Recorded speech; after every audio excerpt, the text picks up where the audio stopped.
Matter weak ఉన్నప్పుడే promotion peak లో ఉంటుంది. చైనాకు పక్కాగా సరిపోయే మాటిది. వివాదాల మధ్య నలుగుతున్న దేశాలు, ప్రపంచాన్ని శాసిస్తున్న నేతల్ని పిలిపించుకుంటోంది చైనా. దీంతో పెద్దన్న కావాలన్న తన కలని చైనా నిజం చేసుకోబోతుందా? బడా నేతల వరుస పర్యటనలు ఇదే చెబుతున్నాయా అంటే కాదనే సమాధానమే వినిపిస్తోంది. ఎందుకలా? చైనాది అంతా బిల్డప్పేనా? ఆ లుకలుకల్ని కవర్ చేసుకోవడానికే ఈ రేంజ్ ప్రమోషన్స్ చేసుకుంటుందా? చైనా చుట్టూ జరుగుతున్న చర్చ ఏంటి? మొన్న ట్రంప్, నిన్న పుతిన్, ఇవాళ షెహబాజ్. చైనాలో కీలక దేశాధినేతల వరుస పర్యటనలు. ప్రపంచ రాజకీయాలను చైనా శాసిస్తోందా? పెద్దన్న హోదాకు దగ్గరవుతున్నట్లు కనిపిస్తున్న చైనా అంతా ఉత్తిదేనా? డ్రాగన్ కంట్రీ బిల్డప్ మాత్రమేనా? ఇదంతా లుకలుకలు కవర్ చేసుకునే ప్రయత్నమా? ప్రపంచానికి పెద్దన్న అయ్యే సీన్ చైనాకు లేదా? డ్రాగన్ కంట్రీని వెంటాడుతున్న సమస్యలు ఏంటి? అవసరం లేకుంటే లాభం లేదు అనుకుంటే అడుగు తీసి అడుగు వెయ్యని రకం చైనా. ఓ దేశానికి జిన్పింగ్ వెళ్లినా, వేరే దేశాధినేతను తమ దగ్గరకు జిన్పింగ్ ఆహ్వానించినా దాని వెనక పక్కా వ్యాపారమే ఉంటుంది. ఆ రేంజ్లో ఉంటాయి చైనా ఆలోచనలు. అయితే ఇప్పుడు చైనాలో వరుసగా జరుగుతున్న పరిణామాలు ప్రపంచమంతా కొత్త చర్చకు దారితీస్తున్నాయి. అన్ని దేశాల దృష్టి ఇప్పుడు బీజింగ్ మీద కనిపిస్తోంది. కీలక దేశాధినేతలు చైనాలో వరుసగా పర్యటించడం ఆసక్తి రేపుతోంది. ట్రంప్ వెళ్ళొచ్చిన రోజుల గ్యాప్లోనే రష్యా అధ్యక్షుడు పుతిన్ చైనాలో పర్యటించారు. ఆ టూర్లో జిన్పింగ్ తీరు ఎలా ఉంది? ఎవరికి ఎలాంటి గౌరవం ఇచ్చాడు? ఎవరితో ఎలా ఉన్నాడు అనేది వేరే విషయం అయినా ట్రంప్ పుతిన్ టూరు ప్రపంచ రాజకీయాలను షేక్ చేస్తోంది. కట్ చేస్తే ఇప్పుడు పాకిస్తాన్ ప్రధాని షెహబాజ్ షరీఫ్ కూడా బీజింగ్కు వచ్చేస్తున్నారు. దాదాపు నెల రోజుల గ్యాప్లో ముగ్గురు కీలక దేశాధినేతలు పర్యటనలకు ఆహ్వానించి భౌగోళిక రాజకీయాల్లో ఆధిపత్యం తమదే అని చైనా సంకేతాలిస్తుందా అంటే అసలు సంగతి వేరే అనే చర్చ జరుగుతోంది. China great hall of the పీపుల్లో కనిపిస్తున్న దృశ్యాలు ప్రపంచ రాజకీయాల్లో చైనాదే ఆధిపత్యం అనే సంకేతాలు ఇస్తున్నా అదంతా ఉత్తిదే అనే చర్చ జరుగుతోంది. లుకలుకలను కవర్ చేసుకునేందుకు, అధికారం కాపాడుకునేందుకు ఇది జిన్పింగ్ వేస్తున్న వ్యూహాలు అనే అభిప్రాయాలు వినిపిస్తున్నాయి. చైనాలో పరిస్థితి అసలేం బాలేదు. పని చేసేవారి వయసున్న జనాల సంఖ్య తగ్గిపోతోంది. Real estate కుప్పకూలింది. నిరుద్యోగం తారాస్థాయికి చేరుకుంది. ఇక $1 బిలియన్ పెట్టుబడులు దేశం విడిచి వెళ్తున్నాయి. వీటిపై జనం అటెన్షన్ డైవర్ట్ చేయాలంటే అంతకు మించి అనిపించే పరిణామం జరగాలి. ఇప్పుడు చైనా చేస్తోంది అదే. అధికారం నిలబెట్టుకోవాలన్నా, జనంలో నిరసనలు రాకుండా ఉండాలన్నా ఇప్పుడు ప్రపంచానికి మనమే బాస్ అనే బిల్డప్ ఇవ్వాల్సిన అవసరం ఉంది. ఒక రకంగా జిన్పింగ్ చేస్తోంది అదే. ప్రపంచ రాజకీయాలపై ఆధిపత్యం సంపాదించినట్లు చెప్పుకోవాలి. వరుస పర్యటనలతో ఇప్పుడు చైనా ప్రొజెక్ట్ చేయాలనుకునే విషయం ఇదే అనే చర్చ జరుగుతోంది. మొన్న ట్రంప్, నిన్న పుతిన్, ఇవాళ షెహబాజ్ షరీఫ్. కొద్ది వారాల కింద ఇరాన్ విదేశాంగ మంత్రి పర్యటన. ఇలా కీలక నేతలను ఆహ్వానించడం వెనుక చైనా విదేశాంగ విధానంలో గొప్ప స్ట్రాటజీ ఏమీ లేదు. ఇది జస్ట్ ప్రాక్టికల్ సర్దుబాటు మాత్రమే అనే అభిప్రాయాలు వినిపిస్తున్నాయి. ప్రపంచాన్ని శాసించాలనే మహావ్యూహంతో చైనా ముందుకు వెళ్లడం లేదని, పరిస్థితులకు అనుగుణంగా అవకాశాలను మాత్రమే ఉపయోగించుకునే రకం అనే వాదనలు వినిపిస్తున్నాయి. పశ్చిమాసియా యుద్ధంలో తటస్థంగా ఉన్నట్లు చైనా ప్రకటించింది.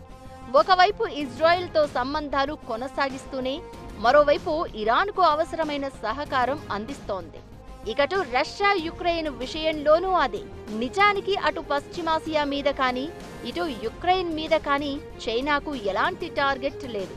అందుబాటులో ఉన్న లాభాలు తీసుకోవడం, అడ్డు అనుకుంటే ఎలాంటి నియమాన్నైనా పక్కన పెట్టేయడం, చెయ్యాల్సిన చెల్లింపులను ఆలస్యం చేయడం. చైనా విదేశాంగ విధానం ఇలానే కనిపిస్తోంది తప్ప అంతకు మించి ఏమీ లేదనే అభిప్రాయాలు వినిపిస్తున్నాయి. చివరికి తైవాన్ విషయంలోనూ చైనావి జస్ట్ బెదిరింపులే అని, ఇప్పటికిప్పుడు యుద్ధానికి దిగే పరిస్థితి లేదనే ప్రచారం జరుగుతోంది. దేశంలో జాతీయవాద ఉద్రిక్తతను ఎప్పటికప్పుడు వేడి మీద ఉంచేందుకు జనాల్లో సెంటిమెంట్ రగిలించేందుకు తైవాన్ అనే అంశాన్ని ఉపయోగించుకుంటారే తప్ప యుద్ధం చేయాలనే ఆతృత ఏమాత్రం చైనాలో లేదనే చర్చ జరుగుతోంది. అమెరికాతో బయటకు ఢీ అంటే ఢీ అంటున్నా పూర్తిగా ఆ దేశంతో తెగదింపులు చేసుకోలేని పరిస్థితి. సాంకేతికత విషయంలో యుఎస్ మీదే ఇప్పటికీ ఆధారపడుతోంది చైనా. ఇకటిప్పుడు పాక్ ప్రధాని పర్యటనతో ఆ రెండు దేశాల బంధం స్ట్రాంగ్ అవుతున్నట్లు కనిపించినా ఇప్పటికిప్పుడు ఆందోళన చెందాల్సిన అవసరం భారత్కు లేదనే అభిప్రాయాలు వినిపిస్తున్నాయి. చైనా నిజానికి ప్రాక్టికల్ దేశం. లాభం ఉంటే తప్ప భాగస్వామి అని ఫీల్ అవ్వదు. పాక్ అనేది ఆధారపడే దేశమే తప్ప చైనాకు ఎప్పటికీ సమానమైన పార్ట్నర్ కాలేదు. ఇలా ట్రంప్, పుతిన్, ఇప్పుడు షహబాజ్ షరీఫ్ పర్యటనతో ప్రపంచ రాజకీయాలపై చైనా ఆధిపత్యం ప్రదర్శించబోతోందా అనిపించొచ్చు. కానీ అసలు విషయం దేశం లోపల జరుగుతున్న పరిణామాలను ప్రపంచానికి కనిపించకుండా చేయడమే చైనా వ్యూహం. ప్రపంచానికి తెలిసింది కనిపించేది వేరు, చైనా లోపల జరుగుతుంది వేరు. బయటకు బలమైన ఆధిపత్య దేశంగా కనిపించినా లోపల పరిస్థితి మాత్రం ఆందోళనకరంగా ఉంది. బడా దేశాధినేతల పర్యటనలతో వాటిని ప్రపంచానికి దూరంగా ఉండాలనేది జిన్పింగ్ వ్యూహం. ఇంతకీ చైనాలో ఏం జరుగుతోంది? ఆ దేశంలో అంతర్గతంగా ఎలాంటి సమస్యలున్నాయి? బయటకు బలంగా కనిపించినా అంతర్గతంగా చైనాను చాలా సమస్యలు వేధిస్తున్నాయి. మొదటిది ఆర్థిక సంక్షోభం. ఆ దేశ ఆర్థిక వృద్ధి భారీగా తగ్గిపోయింది. అధికారిక లక్ష్యాలను కూడా తరచూ తగ్గించుకోవాల్సి వస్తోంది. చైనా ఎకానమీలో 30% కీలకమైన రియల్ ఎస్టేట్ కుప్పకూలిపోయింది. ఎవర్ గ్రాండే, కంట్రీ గార్డెన్ లాంటి భారీ కంపెనీలు కూడా అప్పులు చెల్లించలేక దివాళా తీస్తున్నాయి. ఇక రెండో సమస్య జనాభా సంక్షోభం. చైనా పాపులేషన్ భారీగా తగ్గుతోంది. 2022 నుంచి జననాల కంటే మరణాల సంఖ్య ఎక్కువగా ఉంటోంది. యువ జనాభా తగ్గిపోతోంది. వృద్ధుల సంఖ్య పెరిగిపోతోంది. 2050 నాటికి కార్మిక బలం భారీగా తగ్గిపోయే అవకాశం ఉంది. అదే జరిగితే అది పెన్షన్ వ్యవస్థ, ఆరోగ్య సంరక్షణపై భారీ ఒత్తిడి తీసుకువస్తుంది. ఇకటు యువత పెళ్లిళ్ల మీద ఆసక్తి చూపించకపోవడం మరింత ఆందోళనకరంగా మారింది. చైనాలో అంతర్గతంగా ఉన్న మూడో అతిపెద్ద సమస్య నిరుద్యోగం పెరగడం. 16 నుంచి 24 ఏళ్ల వయసున్న యువకుల్లో నిరుద్యోగం 25% చేరుకుంది. ఉన్నత విద్య చదివిన వాళ్లు జాబ్ చేయకుండా ఉద్యమాల వైపు మొగ్గు చూపుతున్నారు. ఇది సామాజిక అస్థిరతకు దారితీస్తోంది. నాలుగోది విదేశీ పెట్టుబడులు తగ్గిపోవడం. గత కొన్నేళ్లలో $100 బిలియన్ చైనా నుంచి విదేశాలకు తరలిపోయాయి. అమెరికా, చైనా ఉద్రిక్తతలు, నేషనల్ సెక్యూరిటీ చట్టాల కారణంగా ఇలా జరిగింది. మ్యానుఫ్యాక్చరింగ్ను చైనా నుంచి భారత్, మెక్సికో, వియత్నాం లాంటి దేశాలకు తరలిస్తున్నాయి కంపెనీలు.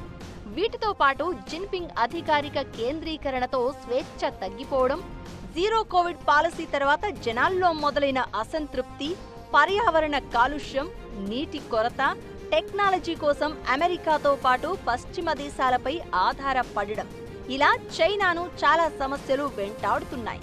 వీటన్నింటినీ కవరప్ చేసుకునేందుకు దౌత్యాన్ని ఆయుధంగా వాడుకుంటోంది. వరుసగా దేశాధినేతలను ఆహ్వానిస్తూ తాను బలంగా ఉన్నాను అని ప్రపంచానికి చూపించుకునే ప్రయత్నం చేస్తోంది.